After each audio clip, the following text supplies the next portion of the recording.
안녕하세요, 청취자 여러분. 오늘은 관계에서 피할 수 없는 거죠. 이 갈등. 이걸 넘어서 어떻게 성장할 수 있을지 좀 깊이 파고 들어보겠습니다. 네. 존 그레이의 책 갈등을 넘어 용서와 재건으로 그 9장을 중심으로요. 갈등 후에 관계를 오히려 더 단단하게 만드는 열쇠, 그러니까 용서랑 또 구체적인 소통 방법에 대해서 한번 살펴보려고 해요. 아, 네. 흥미로운 주제네요. 네, 여러분의 관계에도 바로 적용해 볼 만한 그런 통찰을 얻어가실 수 있을 겁니다. 자, 한번 시작해 볼까요? 좋습니다.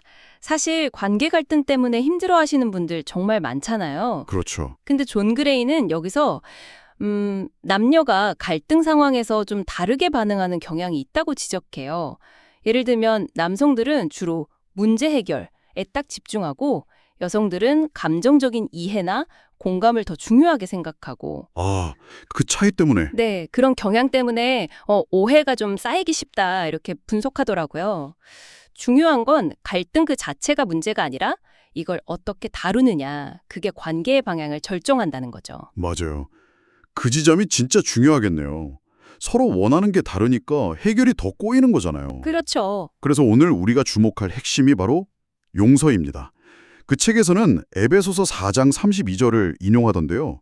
서로 친절하며 불쌍히 여기며 서로 용서하기를 하나님이 그리스도 안에서 너희를 용서하심과 같이 하라. 이 구절이요. 네. 이걸 통해서 용서가 얼마나 중요한지를 강조하는 거죠. 그러니까 단순히 상처를 잊어버린다 이런 게 아니고 관계 회복을 위한 어떤 의식적인 결단이다 이런 의미가 있는 것 같아요.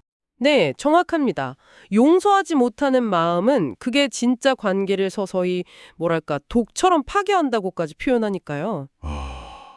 독이라니 좀 부러운데요. 그렇죠. 근데 이게 단지 관계에만 해당되는 이야기가 아니에요. 그 심리학자 로버트 에먼스 연구 있잖아요. 네네. 그걸 보면 용서라는 게 개인의 건강에도 영향을 줘요. 스트레스도 줄여주고 면역력도 좀 높여주고 그러니까 정신적으로나 신체적으로나 진짜 긍정적인 영향을 미친다는 거죠. 과거의 상처에 계속 묶여 있는 게 아니라 앞으로 나아갈 힘을 주는 거군요. 아, 그렇군요. 그러니까 관계뿐 아니라 나 자신을 위해서도 용서가 필요하다는 말씀이시네요. 맞습니다. 근데 존 그레이는 여기서 아주 구체적인 방법으로 사랑의 편지 쓰기를 제안하잖아요. 네, 그 유명한 방법이죠. 갈등 후에 그 감정들, 그러니까 분노, 슬픔, 두려움, 후회, 그리고 맨 마지막에 사랑. 이 순서대로 솔직하게 적어보는 방식이요. 근데 왜 하필 이 순서일까요? 이게 중요할 것 같은데요. 아, 그 순서가 사실 핵심이에요. 그러니까 부정적인 감정들 있잖아요. 분노나 슬픔 같은 거.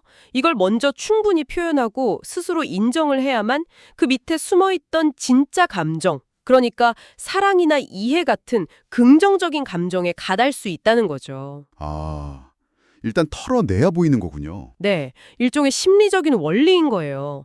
그냥 막 감정을 쏟아내는 게 아니고요. 단계적으로 처리하면서 스스로 정리도 하고 그러면서 상대방을 이해할 공간을 만드는 거죠. 그렇군요. 아까 말씀하신 남녀의 다른 접근 방식 있잖아요. 네. 거기서 이게 약간 다리 역할을 할 수도 있어요.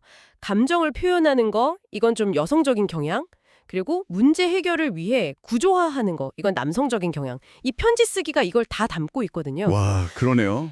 감정을 그냥 터트리는 게 아니라 구조화된 방식으로 표현하는 훈련이네요. 네, 그렇죠. 책에서도 실제로 이 방법으로 되게 깊은 갈등을 겪던 중년 부부가 관계를 회복했다 이런 이야기도 나온다고 하죠. 네, 그런 사례가 나옵니다. 그리고 편지 쓰기 말고도요, 그 에베소서 구절을 바탕으로 한 다른 실천 방법들도 제시가 돼요. 아, 또 있어요? 네, 예를 들면 용서 선포 같은 거요. 이게 뭐냐면 아직 마음으로는 용서가 잘 안 되더라도 의식적으로 나는 용서하기로 선택한다. 이렇게 말하고 행동하는 걸 의미할 수 있어요. 선언하는 거군요. 네, 혹은 기도를 통해서 내면의 힘이나 평화를 구하는 방법도 있고요. 이런 것들이 다 갈등을 파괴적인 걸로 끝내는 게 아니라 오히려 관계를 더 깊게 만드는 기회로 바꾸는 구체적인 실천 도구들이 되는 거죠. 자, 오늘 존 그레이의 통찰을 통해서 갈등을 좀 새로운 시각으로 바라본 것 같습니다. 네, 중요한 건 갈등 자체가 끝이 아니라는 거. 우리가 어떻게 반응하느냐에 따라서 관계가 더 깊어질 수도 있다는 그 가능성이었어요. 맞습니다. 특히 의식적으로 용서하기로 결단하는 것, 그리고 사랑의 편지처럼 감정을 좀 건설적으로 다루는 구체적인 소통법, 이게 핵심이라는 점을 기억해 주시면 좋겠습니다. 네, 혹시 지금 관계에서 어려움을 겪고 계시다면 오늘 나눈 이야기들이 좀 작은 도움이 되기를 바랍니다. 마지막으로 제가 이런 질문을 한번 던져보고 싶어요. 네, 그저 눈앞의 갈등을 해결하는 걸 넘어서요. 만약에 용서를 관계의 어떤 기본적인 운영 원칙처럼 삼는다면 여러분의 가장 소중한 관계는 시간이 지남에 따라 어떻게 달라질 수 있을까요? 아, 그 변화의 가능성을 한번 깊이 생각해 보시는 것도 꽤 의미 있지 않을까 싶습니다.